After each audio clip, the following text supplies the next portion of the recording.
Merci. Moi, j'ai pas de papier, j'ai pas grand-chose à dire.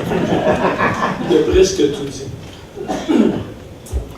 Pierre, écoute, puis Marie-Josée, merci beaucoup. J'espère que tu ne prendras pas d'autres mandats dans d'autres fondations.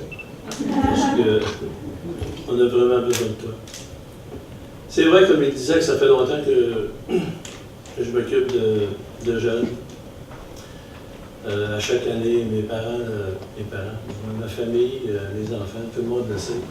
Je me suis impliqué beaucoup, mais j'ai toujours voulu avoir une fondation qui portait mon nom. Sauf que celle-là ne porte pas, mais c'était un chemin quand même qui était un peu plus différent de ce que je pensais. Quand je suis arrivé à faire ma propre fondation, c'est pas parce qu'on donne 10 000 ou 15 000 ou peu importe par année pour aider les autres qu'on peut avoir une fondation. Ça prenait un projet structurant. Et je voudrais juste vous rappeler les grâces acquis. Parce que faire ce qu'on a fait en dedans d'un an et demi, c'est une fondation qui est quand même jeune.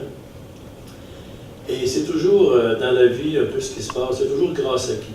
Je ne remonterai pas jusqu'à grâce à ma mère que je suis là, mais je pourrais vous dire que grâce à des personnes comme Marie-Josée, ici en avant, qui m'a permis de rencontrer Jacques Laforêt, qui, grâce à qui, m'a permis de rencontrer Bruno Lepage de la Fondation du Centre Jeunesse, qui, parallèlement, Louise Bauduc m'a permis de rencontrer Diane Guérard, qui, tous ensemble, en fin de compte, on a rencontré d'autres gens, pour en arriver en dedans de, je vous dirais, 5-6 mois, à construire, ou pas à construire, mais à mettre sur pied un projet, comme vous allez peut-être certains d'entre vous le découvrir à soir. Fonder sa propre fondation, ça demande beaucoup de temps, beaucoup d'énergie. Moi, j'ai eu la chance d'avoir une personne qui s'appelle Guy Dorval, qui est arrivé dans mon entreprise il y a une couple d'années, et puis qui s'est consacré à plein temps à mettre sur pied cette fondation-là. Et de concert avec la Fondation du Centre Jeunesse, M.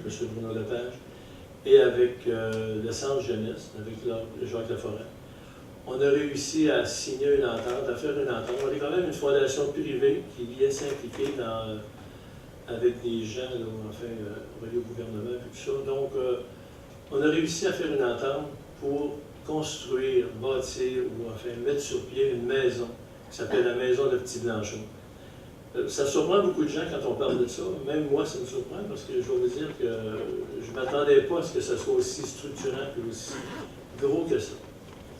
Et moi, je me plaisais à dire beaucoup dans cette maison-là. Ce qu'on fait, c'est qu'on essaie de donner un nouveau départ à certains enfants.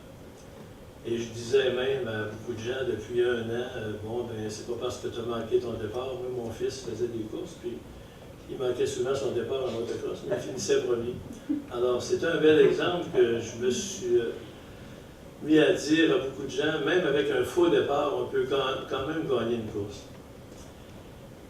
Mais ça, ce beau discours-là que j'avais depuis peut-être 1 an, 1 an et demi, il a été défait hier par quelqu'un de la radio qui s'appelle Moret, que moi j'ai jamais entendu, Moret à Choix FM, et qui a fait un reportage sur la maison de Petit Blanchon. Et d'entrée de jeu, il a dit, à la maison de Petit Blanchon, on reconstruit des enfants. Et je vais vous dire, ça m'a un peu assommé parce que c'est exactement le terme que je cherchais. C'est exactement ce qui se passe à la maison de Petit Blanchon. Alors, dorénavant, c'est ce que je vais utiliser, puis que j'espère que vous allez comprendre tout le sens de cette phrase-là au fil de la soirée, puis avec certaines personnes qui vont vous parler. C'est que vraiment, à la maison de Petit Blanchon, on reconstruit des enfances qui ont été tout à fait massacrées. Alors, je vais vous présenter un court vidéo de la maison, de voir un peu ce qu'on fait. Après ça, j'aurai quelqu'un à vous présenter. Merci beaucoup. Bonne soirée.